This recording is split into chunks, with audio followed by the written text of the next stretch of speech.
바울은 로마서 9장 6절 또 8절에 이스라엘에서 난 그들이 다 이스라엘 사람이 아니다, 이렇게 얘기하죠. 이스라엘에서 난 자가 다 이스라엘이 아니다. 그리고 8절에는 곧 육신의 자녀가 하나님의 자녀가 아니요 오직 약속의 자녀가 실로 여김을 받느니라, 이렇게 얘기해요. 우리가 지난주, 지지난주 계속해서 함께 나누는 말씀인데, 창조주 하나님은요, 이스라엘의 구원의 언약을 하셨어요. 언약의 말씀을 주셨죠. 그리고 하나님은 이스라엘의 언약의 말씀을 주셨음에도 불구하고 인간의 구원을 위한 선택, 그 선택은요, 이스라엘을 넘어서서 이방인에게도 기회를 주시기로 작정하셨습니다. 바울은 하나님으로부터 선택받은 이방인을 뭐라고 얘기하냐면 진정한 그리스도인이라고 얘기하죠. 그러니까 이스라엘의 유대인이 진정한 그리스도인이 될 수도 있고 안 될 수도 있고, 그런데 이방인도 하나님의 언약의 말씀의 대상자로서 진정한 그리스도인, 또는요, 바울은 뭐라 그러냐면 이 진정한 그리스도인을 다른 말로 하면 뭐라 그러냐면 진정한 이스라엘이다, 이렇게 표현해요. 진정한 이스라엘. 그러니까 유대인으로서 이스라엘이라 불려지는 사람들이 다 이스라엘이 아니고, 진정한 이스라엘이 아니고, 이방인도 어떻게 해요? 진정한 이스라엘 될 수 있다, 이 얘기죠. 그래서 24절에 보면, 9장 24절에 보면 이 그릇은 우리니 곧 유대인 중에서뿐 아니라 이방인 중에서도 부르신 자니라. 부르신 자니라. 바울은요, 이방인이 진정한 이스라엘에 속하는 반면에 진정한 이스라엘에게 속하지 않는 유대인 역시 많을 수가 있다, 이렇게 얘기합니다. 이방인 중에서 진정한 이스라엘, 그러니까 하나님의 약속의 자녀, 하나님의 선택한 자, 그러니까 이방인 중에서도 진정한 이스라엘. 그런데 반면에 오히려 유대인 중에서 진정한 이스라엘에 속하지 않는 사람들 있다는 거죠. 차이는 뭘까요, 여러분? 그러니까 이방인 중에서 진정한 이스라엘이 되는 사람과 이스라엘 유대인임에도 불구하고 진정한 이스라엘이 되지 못하는 사람의 차이는 뭐예요? 한 가지 딱 차이가 하나 있죠. 9장 1절부터 23절에 바울은 이들을 하나님의 택하심이라고 하지 않아요.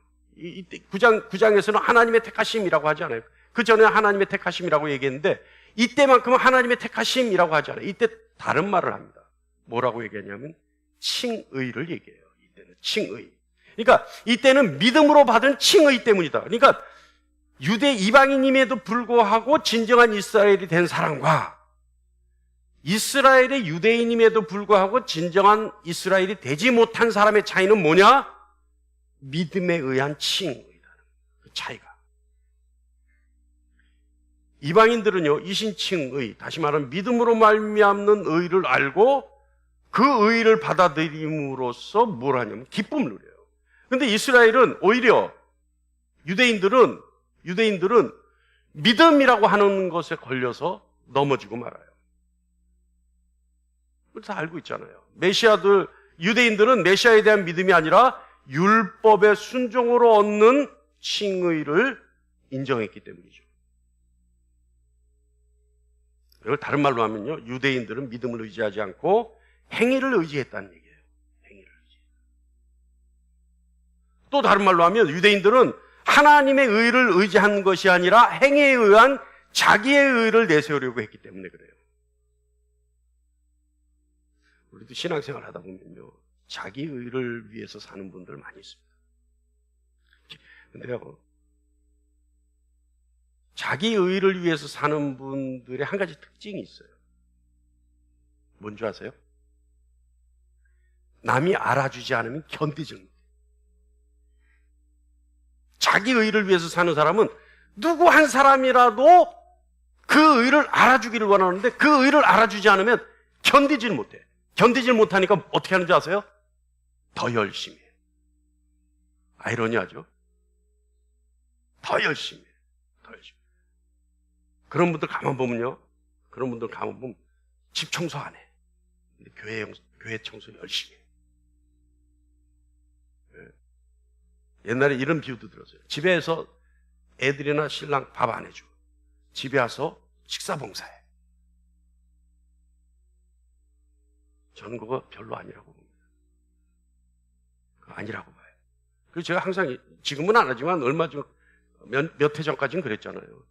교회에서 하지 말고 집에서 하라고. 집에서 안 하면서 왜 교회에서 하냐고. 기억나세요? 제가 그런 말 한 거? 기억나세요? 네. 정말이에요. 근데 자기의 의를 위해 사는 분들은 반드시 그런 행위들이 나타나요. 아까 얘기했듯이 견디질 못해. 그러니까 견디질 못하니까 자기 의를 드러내기 위해서 더 열심히 하는 거예요. 더 열심히. 그러다 보니까 부하가 걸려요.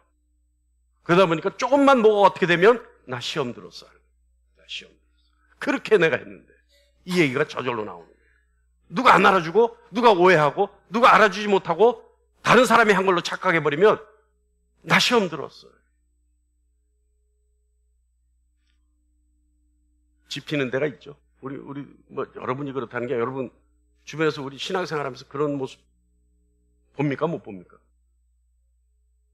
못 봐요? 봐요, 못 봐요?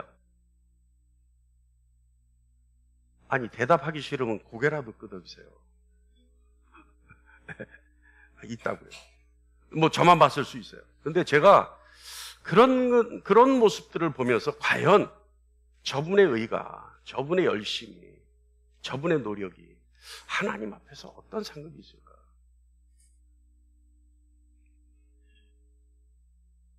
여러분, 유대인들이 그랬다는 거예요, 유대인. 그러니까 유대인들이 어떻게 했어요? 어떻게 했어요? 금식하면 머리를 풀어헤치고 옷을 풀어헤치고 길 모퉁이에 서서 많은 사람들이 자기가 금식하고 있다는 모습을 자랑하기 위해서 어떻게 해요? 온갖 불쌍한 표정 다 짓고 배고픈 표정 다 짓고 그죠? 그리고는 나 금식하고 있다. 금식하고 있다. 드러내려고 사람들이 이 사람 경건한 사람이다. 지금 금식하고 있다. 이거 알리기 위해서. 주님 뭐라고 그러셔요? 하지 말라는 거예요. 그렇게 하지 말라는 거예요. 어떻게 해요? 더 깨끗하게 옷 입고 기름 바르고 더 건강한 모습으로 오히려 남들이 내가 금식하는 거 모르게 하라는 거예요. 근데 유대인들은 그랬다는 거예요. 하나님의 의를 의지하지 않고 자기의 의를 내세우려고 하나님의 의에 복종하지 않았어요. 그 결과 그들이 이스라엘의 유대인임에도 불구하고 진정한 이스라엘의 수에서는 빠져버려요. 그런데요, 이런 것들을 우리가 가만히 보고 있으면요, 정말 구원은 하나님의 은혜라는 사실을 인정하지 않을 수 없습니다. 왜요? 오직 믿음으로 진정한 이스라엘이 됩니다. 하나님의 언약의 말씀의 대상인 유대인조차도 믿음이 없으면, 믿음이 없어서 메시아를 인정하지 않으면 어떻게 해요? 진정한 이스라엘의 수에서 빠져버리는 거죠. 자, 오늘은요, 10장 9절에서부터 13절 말씀을 중심으로 한번 보겠습니다. 오늘 본문에서 우리가 눈여겨볼 단어들이 좀 있어요. 오늘 본문을 쭉 읽어보면 눈여겨볼 단어들이 있는데 아주 중요한 단어들이에요. 나머지는 그 단어들을 내세우기 위해서 반복하는 말씀들이 많고 어떤 단어들이, 중요한 단어들이 우리에게 주어지는데 그 단어들이 뭐냐면 첫 번째는 주의 이름을 부르는 거예요. 주의 이름을 부른다는 건 뭐예요? 시인한다는 거예요. 시인한다. 두 번째는 하나님은 모든 사람을 부르신다는 거예요. 누구든지. 세 번째는 하나님은 부유하시다 라는 겁니다. 그래서 10장 12절 후반부에 보면 다 같이요, 시작. 모든 사람의 주가 되사 그를 부르는 모든 사람에게 부여하시도다. 그죠? 중요한 것은 그를 부르는, 그의 이름을 부르는 모든 사람에게 부여하시도다. 자, 오늘 이 말씀을 중심으로 우리가 함께 은혜를 나눠보겠습니다. 첫 번째, 주의 이름을 부르다. 주의 이름, 이거 굉장히 중요합니다. 그냥 예수 그리스도는 나의 주인이십니다 이렇게 고백하게 하잖아요. 근데 그 고백에 어떤 믿음이 있어야 되는지에 대한 정의가 오늘 말씀이에요. 우리 예수 영접할 때 어떻게 해요? 처음에 영접 기도할 때 어디 부흥회 같은데 안 가보셨어요? 여러분 처음에 막 부흥 강사 뭐 하고 또는 목사님이 교회에서 설교하다가 자 오늘 새로 오신 분 일어서세요. 일어서시면 자 지금 예수를 믿기로 작정하신 분은 그대로 계시고 나머지 분 앉으세요. 그러고 예수 믿기로 작정한 사람 서 있으면 뭐라 그래요? 뭐 따라하세요. 그러고 예수 그리스도는 나의 주인이시고 나의 구세주이시고 앞으로 예수 그리스도만 모시고 뭐 이런 영접 기도 하잖아요. 하죠. 근데 그때 예수의 이름을 부르는다는 것이 예수 그리스도는 나의 주인이십니다. 나의 메시아이십니다. 라고 하는 것이 어떤 의미를 가지고 있으며 어떤 마음 상태에서 이 고백을 해야 되는지. 그냥 입술로만의 고백이 고백이냐? 유효한 고백이냐? 여기에 대한 가르침이 오늘 있을 것 같습니다. 주의 이름을 부르다. 예수 그리스도에 대한 믿음의 표현, 주의 이름을 부르는 거죠. 예수 그리스도가 나의 주인이시라는 고백이 뭐예요? 주의 이름을 부르는 것으로 표현되죠. 오늘 말씀에 있죠? 내가 만일 내 입으로 예수를 주로 시인하며 또 하나님께서 그를 죽은 자 가운데서 살리신 것을 내 마음에 믿으면 구원을 받으리라. 사람이 마음으로 믿어 의에 이르고 입으로 시인하여 구원에 이르느니라. 바울은요, 마음과 입에 대해서 말하는 이유는 신명기 30장 14절 말씀에서 이 마음과 입술의 고백의 두 가지를 봤어요. 그래서 8절에서 인용하죠. 그러면 무엇을 말하느냐? 말씀이 내게 가까워서 내 입에 있으며 내 마음에 있다 하였으니 신명기 말씀이에요. 곧 우리가 전파하는 믿음의 말씀이라. 그러니까 입에 있고 마음에 있어요. 뭐가요? 믿음이. 자, 여러분, 이 말씀에서 그리스도의 말씀이, 다시 말하면 믿음이 우리 입과 마음에 있다는 것은 어떤 의미일까요? 10절 묵상해 보면 알 수 있습니다. 마음이 그리스도께 할 수 있는 일이 바로 믿음이에요. 그러니까 우리의 마음이 그리스도께 할 수 있는 일. 여러분, 예수님께 할 수 있는 일이 뭐 있습니까? 여러분, 예수님께 할 수 있는 게 뭐 있어요? 여러분의 무엇을 보고 예수님이 여러분을 형제라 얘기해 주십니까? 하나님의 자녀라 인정해 주신 게 뭘 보고 해 주세요? 여러분 마음에 뭘 드릴 수 있어요? 그것이 믿음이라는 거예요. 예수님 다른 거 안 본다는 거예요. 다른 거 안 본다는 거예요. 여러분이 헌금 내는 거 안 봐요, 예수님은. 11조 잘 내는 거 안 봐요. 감사헌금 잘 내는 거 안 봐요, 예수님은.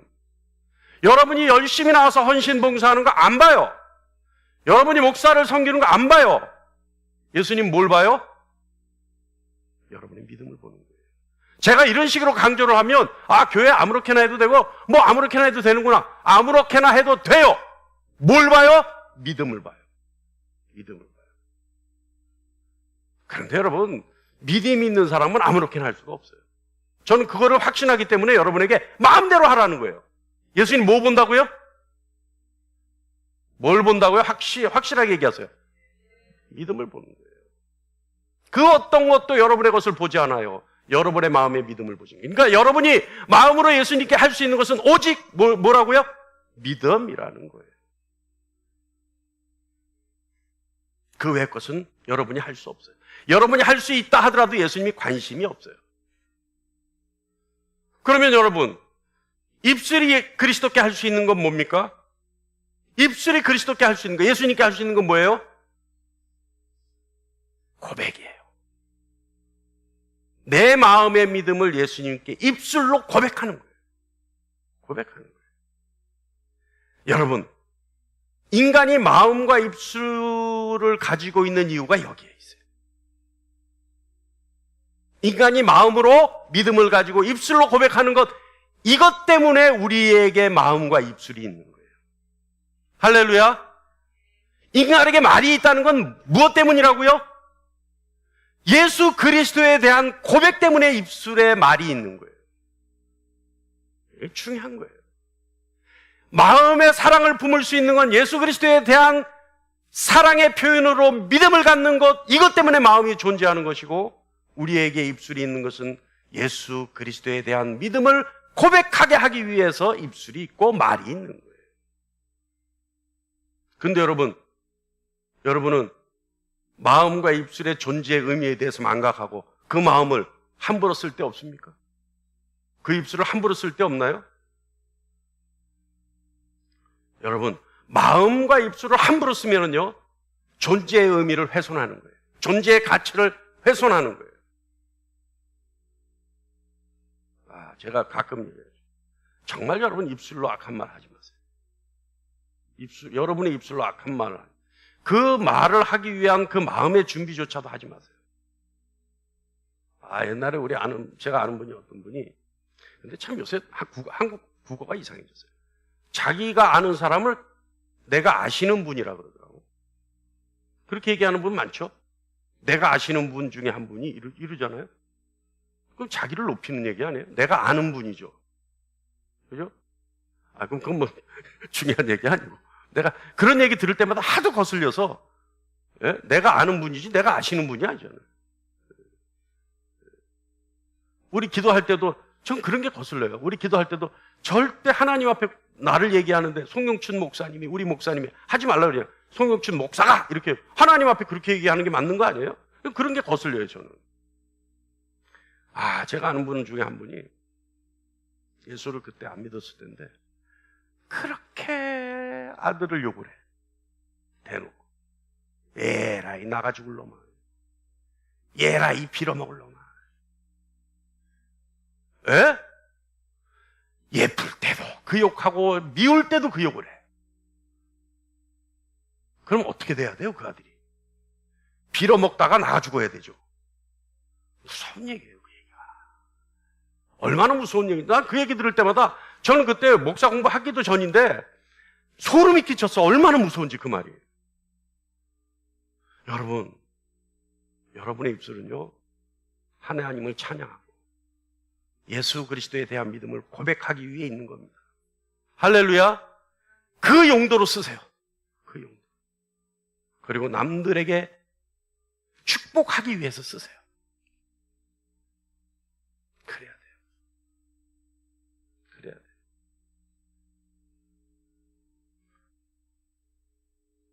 아까도 얘기했죠.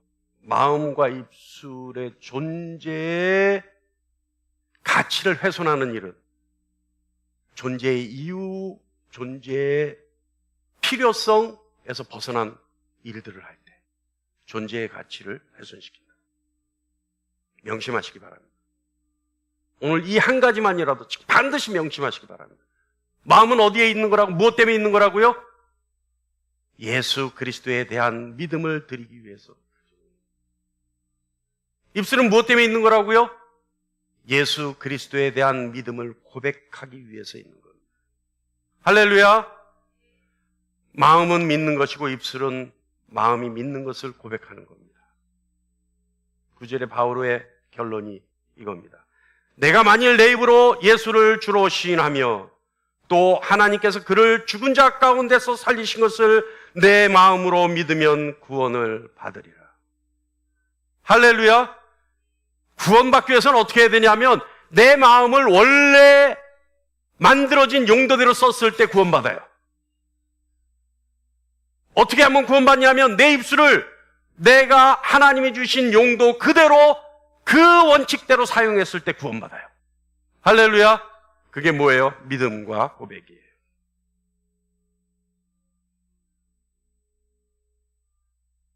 이것이 바로 민족의 구분 없이 이방인에게도 주시는 구원의 길입니다. 여기서 중요한 것이 하나 있어요. 마음과 입술이 한결같다는 거예요. 다시 말하면 같다는 거예요. 같다는 거예요. 마음과 입술이 절대 충돌하거나 위배돼서는 안 된다는 거예요. 마음은 안 믿는데 입술만 고백하면 안 된다는 거예요. 마음은 믿는데 입술에 고백이 없으면 안 된다는 거예요. 콤비네이션을 이루어요. 콤비네이션. 마음과 입술이 한 쌍으로 이루어서 하나님께 드려져야 된다는 얘기예요.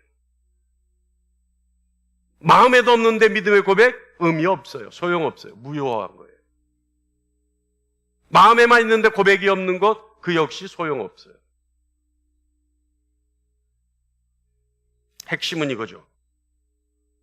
입술은 마음에 믿는 것을 고백하는 것이고, 마음이 믿는 것은 하나님이 예수님을 죽은 자 가운데서 다시 살리신 것을 마음으로 믿을 때 예수님이 주이심을 믿는 거죠. 그러니까 마음은 하나님이 예수 그리스도를 죽은 자 가운데서 다시 살리셨다. 이걸 믿는 것이고, 그 살리신 예수님이 나의 주인이시다는 사실을 고백하는 것. 할렐루야! 할렐루야! 다시 말하면 이거는요, 부활한 예수님을 믿는다는 거예요. 부활한 예수님. 부활은요, 여러분, 제가 수도 없이 얘기합니다. 부활은 어떤 의미가 있다고요? 제가 부활절마다 이 말씀을 여러분께 나누어요. 부활은 어떤 의미가 있다고요? 예수님의 탄생서부터 십자가에 달려 죽으실 때까지 모든 예수님의 사실을 삶을 하나님이 공식적으로 옳다고 인정해 주신 선포가 부활이에요. 할렐루야! 다시 말하면 예수님이 마리아에게서 탄생하셔서 예수님이 죽으실 때까지, 십자가에 달려 죽으실 때까지 예수님이 말씀하신 것, 예수님이 하신 행동, 예수님의 생각, 예수님이 하나님에 대해서 말씀하신 것, 예수님이 구원에 대해서 말씀하신 것, 모든 것이, 모든 삶이 낱낱이 하나하나까지도 모든 것이 진리다라고 하나님이 공식적으로 선포하신 것이 부활입니다. 할렐루야! 그래서 여러분, 우리는 그 예수님을 믿는 것이 마음으로 믿는 거예요. 할렐루야! 또 있어요. 부활하신 예수님의 의미 또 있어요. 예수님이 성취하신 것, 부활함으로 성취하신 것, 우리의 모든 죄책과 정죄함과 죽음과 사탄과 지옥에 대한 승리, 이 승리를 믿는 것, 이것이 믿음입니다. 할렐루야! 그리고 모든 원수를 이기시고 살아난 승리자이신 그분께 주어진 이름, 모든 이름 위에 뛰어난 이름, 그 이름을 믿는 것이 믿음입니다. 할렐루야! 할렐루야! 그러니까 여러분, 입술의 고백이, 이 믿음, 이 세 가지 믿음이 충만할 때 입술로 고백하는 거예요. 주는 나의 주인이십니다. 예수는 나의 메시아십니다. 예수는 나의 주인이십니다. 나는 아직 이제부터 예수님만 보고 살아가겠습니다. 이 고백하는 거예요. 여러분, 이 고백은요, 세상에 많은 신들이 있는데 그 중에 하나가 예수님이다라고 고백하는 게 아니에요. 무섭죠? 이건 다니엘 신론이에요. 다니엘 신론. 모 종교가, 지금 우리나라에도 가장 종교인 수가, 그 종교의 수가 많다고 하는 모 종교가 이 얘기를 하죠. 그죠? 그래서 거기에 우두머리가 뭐라 그래요? 어디를 가더라도, 어떤 신을 믿더라도 다 하나님께 갈 수 있다. 갑자기 이렇게 바뀌죠? 어딘지 알죠? 그 우두머리가 교황 아니에요. 그렇게 얘기하잖아요. 지금. 어디를 통해서 가도 하나님께로 갈 수 있다. 무서운 얘기 하잖아요. 그게 뭐예요? 그게 뭐예요? 다니엘 신론이에요. 그게 다니엘 신론. 무서운 얘기예요. 우린 뭐예요? 유일 신론. 우린 오직 예수 그리스도만이 진리시다. 그분만이 구세주이시다. 그분으로 가야지만 생명이 있다. 그분께를 통해야지만 하나님께로 갈 수 있다. 이거란 말이에요. 근데 여기서요, 바울이요, 이 사실을 주장하기 위해서 대단한 모험을 합니다. 여러분, 그냥 바울이 그냥 호세아서 요엘서 말씀인데요. 이 요엘서 말씀을 갖다가 그냥 바울이 지 마음대로 바꿨다고 해서 바울 정도 되면 뭐 요엘서 말씀 마음대로 바꿀 수 있지, 이렇게 생각할 수 있어요. 근데 그건 아니에요. 이때 당시에, 그래서 제가 성경을 해석할 때는 그때 당시의 사회적 분위기를 알아야 된다. 그래야지 정확하게 해석할 수 있다 그러잖아요. 근데 바울이요, 이 요엘서 말씀을 가지고 굉장히 무리수를 둬요. 왜냐하면 요엘서는 구약서 말씀이잖아요. 구약의 말씀을 자기 마음대로 바꾸면 어떻게 돼요? 어떻게 돼요? 파문당하거나 목숨을 잃어요. 근데 요엘은 더군다나 구약에 있는 하나님에 관련된 말씀을 마음대로 바꾸면 어떻게 해요? 죽임을 당해요. 그런데 바울은 그걸 바꿔요. 뭐라고 하냐면 요엘서 2장 32절에 뭐라고 말씀이냐? 다 같이요, 시작. 누구든지 여호와의 이름을 부르는 자는 구원을 얻으리라. 근데 바울은 어떻게 바꿨어요? 누구든지 주의 이름을 부르는 자는, 예수의 이름을 부르는 자는 구원을 받으리라. 이거는요, 목숨을 내놓은 행동이에요, 바울이요. 근데 바울이 과감하게 이런 행동을 해요. 그렇다면 바울의 심정은 뭐예요? 확신이 있다는 거예요. 내가 죽어도 좋을 만큼 확신이 있다는 거예요. 어떤 게? 누구든지 예수의 이름을 부르는 자는 구원을 받는다는 거예요. 할렐루야. 그러니 여러분, 어떻게 다른 어떤 신이든 열심히 잘 믿으면 구원을 받습니까? 말도 안 되는 소리죠. 바울은요, 이 요엘서 말씀을 사용해서 예수님이 구세주이심을 정확하게 확신에 차서 증거하고 있어요. 예수님이 주님이 되시는 겁니다. 여러분, 예수 그리스도의 이름을 부른다는 것, 다시 말하면 시인한다는 것, 이것은요, 예수 그리스도께서 우리를 위해 행하신 모든 일, 그 일을 인정하고 받아들이고 믿는 거예요. 그리스도를 마음으로 믿겠다라는 것을 의미하는 거예요. 예수 그리스도를 주님으로 고백하고 예수 그리스도의 이름을 부름으로 우리 입으로 그 믿음을 표현하는 겁니다. 그러니까 여러분, 예수 그리스도의 이름을 부른다는 것은 내 마음이 얼마나 막중한 신뢰가 있겠어요. 이해하십니까? 내 마음에 얼마나 큰 벅찬 감동이 있을 때 입술로 시인이 되겠어요. 그래서 저는 사실은요, 저도 이제 급할 때는 영접기도 시켜요. 급할 때는 어쩔 수 없잖아요. 어쩔 수 없잖아요. 그러니까 예수님에 대해서 설명하고 막 영접기도를 시켜요. 급할 때는. 그래서 제가 우리 교회 성도님 아닌데 금년 초에 저희 갔다 왔잖아요. 성남에 있는 어디 요양원에 임종하실 분 같아서 가봐서 억지로 막 예수님 이름 막 떠먹이고 막 해서 막 흔들어 갖고 마음에 이제 정리시키고 고백하시겠습니까? 그랬더니 그 말을 못 하니까 고개 끄덕. 그래서 그나마 하나님이 그 모습이라도 봐주셔서 혹여 하나님이 구원해 주실까 하고 기대하고 그 일을 했죠. 그런데 사실은요, 저는 사실은 막 이렇게 일을 세워서 영접기도 시키는 건 정말 좀 아니라고 봐요. 그건 아니라고 봐요. 다급할 때 빼고는. 어떻게 해야 돼요? 이 마음의 감동부터 불러일으켜야 돼요. 그래서 마음의 믿음이 충만할 때 예수 그리스도의 삶이 내 속에 들어와서 낱낱이 내 살갗이 되고 내 피부가 되고 내 세포가 되고 뼈가 되고 피가 될 때 주님 내 주님이십니다. 이 고백이 아름답지 않을까? 그 정도인데야 예수님이 십자가에 달려 죽으신 의가 내게 되지 않을까? 어떠세요, 여러분? 동의하십니까? 할렐루야. 두 번째는요, 하나님은 모든 사람을 부르신다는 거예요. 저는 내 머릿속에 철칙이에요. 모든 사람을 불러요. 근데 그 사람이 어떻게 할지 두고 봐야죠. 근데 하나님은요, 모든 얘기에 기회를 주세요.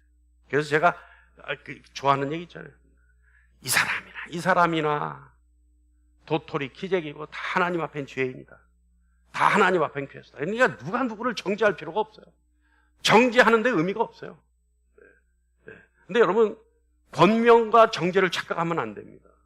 권면은 그에게 하나님의 이름으로 수정을 요구하는 것이 권면이고, 정죄는 그 사람의 죄를 고자질할 목적으로, 드러낼 목적으로 하는 것이 정죄죠.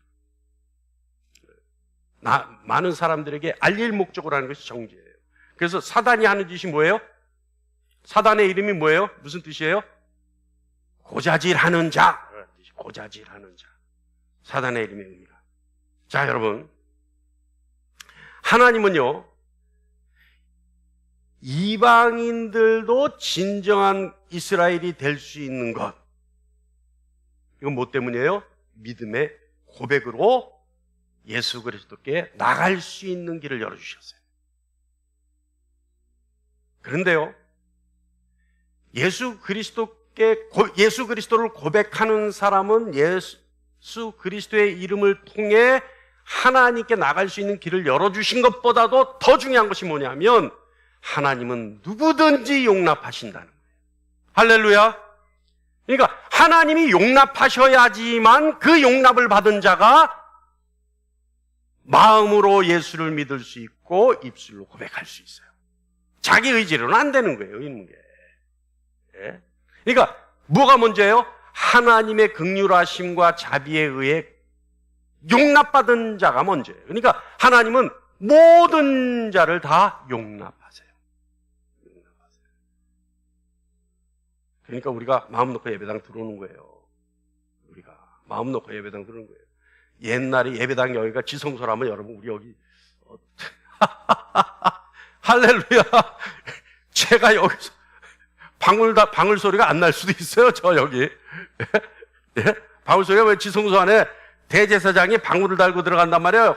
옆구리에 끈을 메고. 그래서 지성소 안에서 왔다 갔다 하면 딸가락 소리 나면 아, 대제사장 아직 살아계시구나. 이러다가 딸가락 소리가 안 나.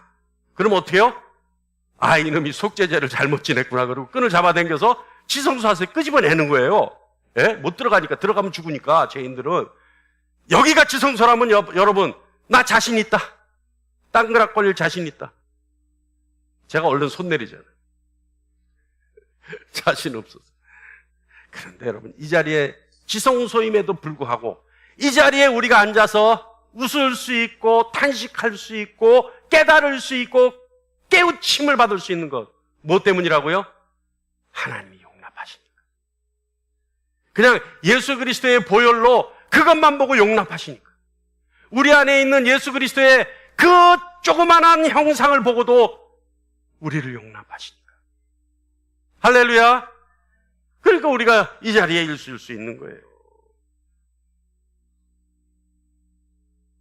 그래서 11절부터 13절까지 확연하게 드러나죠. 12절에 뭐라고 그래요? 유대인이나 헬라인이나 차별이 없습니다. 한 분이신 주께서 모든 사람의 주가 되사 그를 부르신 모든 사람에게 부여하시도다. 13절에 누구든지 주의 이름을 부르는 자는 구원을 받으리라. 기가 막히죠. 11절인데요. 성경에 이르되 누구든지 그를 믿는 자는 부끄러움을 당하지 아니하리라 하니. 여러분 요점은 이거예요. 이 3계절의 요점은 이거예요. 이방인이 진정한 이스라엘이 된다는 건 놀라운 일이죠. 이것은요, 그리스도를 하나님으로 믿기 때문에 가능한 일이고 하나님의 구원의 언약의 대상이 될 수 있기 때문에 가능한 일입니다. 그리고 하나님의 부르심이 차별 없이 모든 사람에게 임하기 때문에 가능한 일이에요. 근데요, 이 놀라운 진리는요, 이미 구약의 선지자들을 통해 선포되었어요. 그거를 바울이 보고 그대로 따다가 다시 선포한 거예요. 근데 우리는 구약 선지자들의 선포를 잊어버리고 바울의 선포만 듣고 놀란 거죠. 우리 구약 선지자들의 선포를 한번 들어볼까요? 이사야서 28장 16절 다 같이요. 시작. 그러므로 주 여호와께서 이같이 이르시되 보라 내가 한 돌을 시온에 두어 기초를 삼았노니 곧 시험한 돌이요 귀하고 견고한 기초돌이라. 그것을 믿는 이는 다급하게 되지 아니하리로다. 믿는 이는 누구든지. 또 요엘서 2장 23절 볼까요? 2장 32절 볼까요? 시작. 누구든지 여호와의 이름을 부르는 자는 구원을 얻으리니 이는 나 여호와의 말대로 시온산과 예루살렘에서 피할 자가 있을 것이며 남은 자 중에 나 여호와의 부름을 받은 자가 있을 것입니다. 그리스도의 부름을 받은 자, 하나님이신 예수 그리스도의 부름을 받은 자, 이 자들이 해당된다는 거죠. 또 호세아서 1장 10절 말씀 다 같이 볼까요? 시작. 그러나 이스라엘 자손의 수가 바닷가에 모래같이 되어서 헤아릴 수 없고 셀 수도 없을 것이며 전에 그들에게 이르기를 너희는 내 백성이 아니라 한 그곳에서 그들에게 이르기를 너희는 살아계신 하나님의 아들들이라 할 것이라. 아멘. 호세아서 2장 23절이 더 기가 막힙니다. 다 같이요, 시작. 내가 나를 위하여 그를 이 땅에 심고 긍휼히 여김을 받지 못하였던 자를 긍휼히 여기며 내 백성이 아니었던 자에게 향하여 이르기를 주는 내 하나님이시라 하리라 하시니라. 아멘. 하나님의 백성이 아니었는데 하나님의 용납하심에 의해서 드디어 그들이 하나님을 하나님이라 부를 수 있게 된다는 거죠. 기가 막히죠, 여러분? 예수 그리스도께서 믿는 모든 사람에게 의가 되시기 위해 율법의 마침이 되시듯이 구약 성경 전체의 목표는 모든 이에게 믿음의 방식으로 구원을 얻는다는 것을 선포하고 있습니다. 이것이요, 우리 같은 이방인들이 구원을 받을 수 있는 이유예요. 옛날에 우리 할머니가 그러셨어요. 우리 친할머니가. 저는 하실만 하면 하나님이 그분도 구원하셨을 거라고 믿고 싶은데, 그건 제가 이제 편리한 대로 생각. 돌아가시기 전에 그 얘기를 하셨거든요. 우리 아버님, 어머니한테. 아이고, 불교 신자인데, 하여간 독실한 불교 종교인이었어요. 우리 어머님, 아버님한테 그랬어요. 너희들 요새 교회 나간다며. 예수도 잘 믿으면 돼. 그리고 얼마 있다가 돌아가셨거든. 난 그래서 스스로 위로죠. 그 말도 하나님 그냥 믿음의 고백으로 인정하시고 구원해 주시면 안 되겠습니까? 하는 게 내 마음의 바람이지만 우리 할머니가 항상 그러셨어요. 아이고 그 서양 종교 믿어서 뭐하냐. 네? 제가 그때 그 얘기 들으면서 그랬어요. 하긴 진짜 이스라엘 종교를 우리가 믿어서 뭐하냐. 네? 우리하고 무슨 상관이 있나 그랬잖아요. 그렇게 생각했었어요. 우리 아버님이 평양 출신이잖아요. 평양 그 교회가 그때 우리 할머니 항상 흥얼흥얼 왜 그런 노래를 좋아했는지 몰라. 할머니가 눈 감으라 해놓고 신발 훔쳐가더라. 그 어디서요? 교회에서 그랬다는 거야. 할머니 예배당에서 옛날에 예배당에 신발 벗고 들어가서 다 쪼그리고 앉았으니까 눈 감으라 해놓고 연못돈 넣는 거, 바구니에 넣는 거, 훔쳐가고, 또 눈 감으라 해놓고, 신발 훔쳐. 기도하라 그래 놓고, 눈 감으라고 기도합시다고 눈 감고, 나가보면 신발이 없다는 거죠. 그런 노래가 있었대요, 옛날에. 안 믿는 사람들이. 그런 노래 흥얼거리셨어요. 그러니까 그 서양 종교 왜 믿냐? 이스라엘 종교가 우리하고 무슨 상관이 있냐? 우리의 구원과 무슨 상관이 있냐? 근데, 오늘 우리가 함께 나눌 이 놀라운 사건은 뭐냐 하면 이미 하나님은 구약의 선지자들로 하여금 왜 이방인이 진정한 이스라엘이 될 수 있는지에 대해서 미리 해석하고 미리 작정하시고 미리 선포하셨던 거죠. 이것이 이방인인 우리가 구원을 받을 수 있는 이유입니다. 할렐루야. 세 번째, 하나님 부여하시다. 하나님 부여하시다. 하나님 모든 사람에게 부여하시다.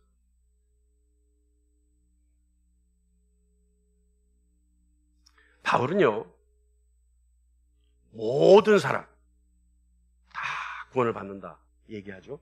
그 다음에 우리의 믿음과 고백, 다시 말하면 예수 그리스도의 이름을 믿는 것과 부르는 것에 초점을 맞춘 뒤에 가장 중요한 목표 하나를 얘기해요. 그게 뭐냐면 하나님의 부여하심. 하나님의 부여하심. 다시 말하면 예수 그리스도 안에서 우리에게 주시는 모든 것으로 우리를 즐겁게 하시는 것, 이것이 하나님의 부여하심이에요. 우리가 마음으로 그리스도를 믿고 입술로 그리스도를 고백하면 무엇을 받아요? 구원을 받죠. 구원을 받죠. 그런데 9절부터 13절에 그 모든 것에 그 답이 있어요. 뭐냐면 구원을 받는데 그 구원을 왜 받느냐? 왜 받느냐? 바로 12절에 말씀하고 있는 부요함입니다. 우리가 구원받는 것은 하나님의 부요함을 누리기 위해서 구원받는 거예요. 할렐루야.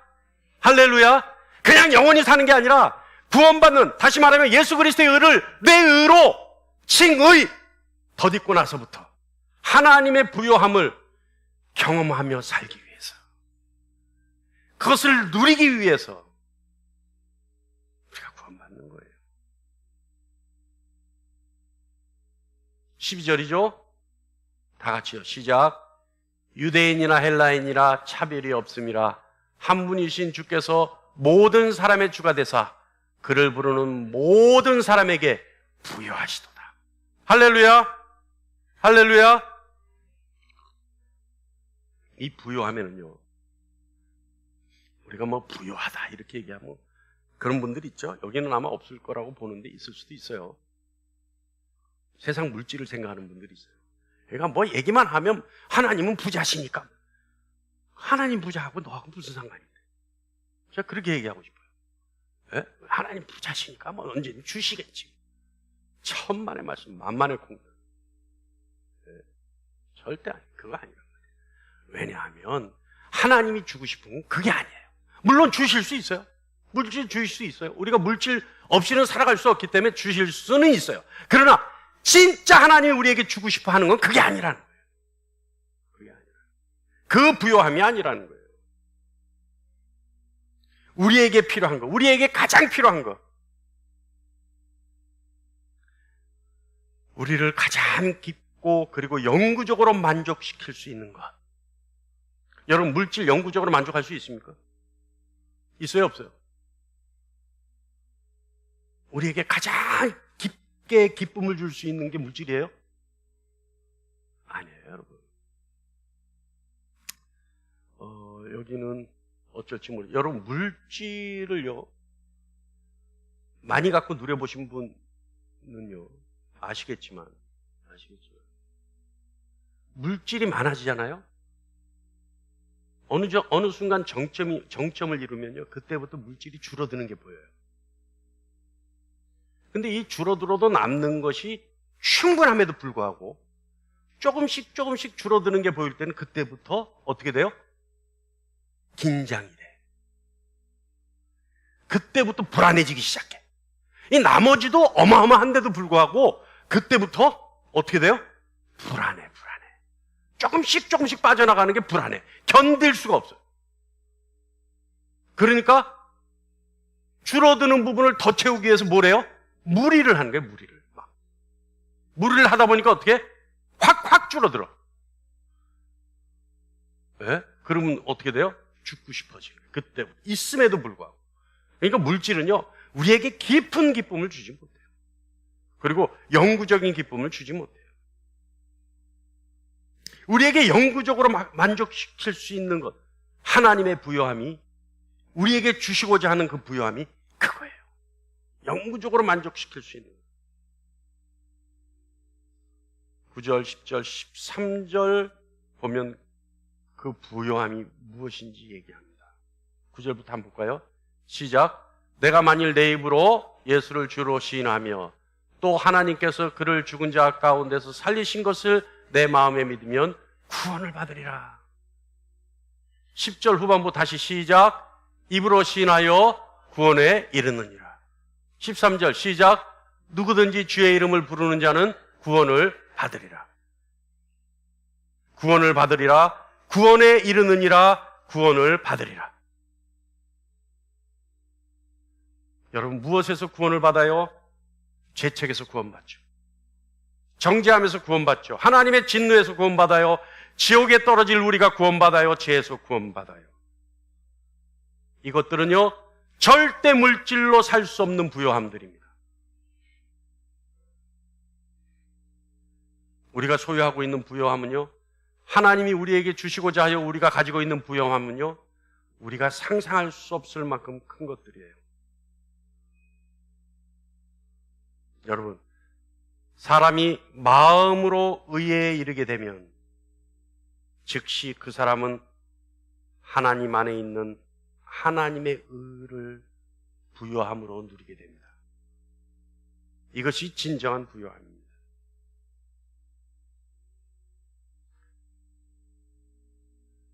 그리스도의 의로 하나님 앞에서 의롭다 여겨지는 것이 세상의 모든 부를 가지고 자기 자신의 의를 세우는 것보다 훨씬 나은 부요함입니다. 이 부요함은 어떤 부요함이냐? 로마서 9장 23절에 그 답이 있습니다. 다 같이요, 시작. 하나님의 영광의 부요함입니다. 할렐루야.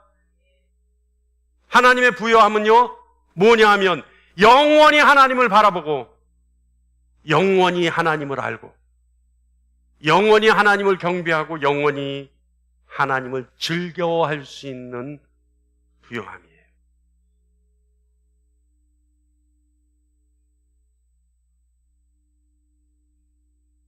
우리가 그리스도 예수 안에서 소유하는 풍성함의 전부가 바로 하나님이셔요.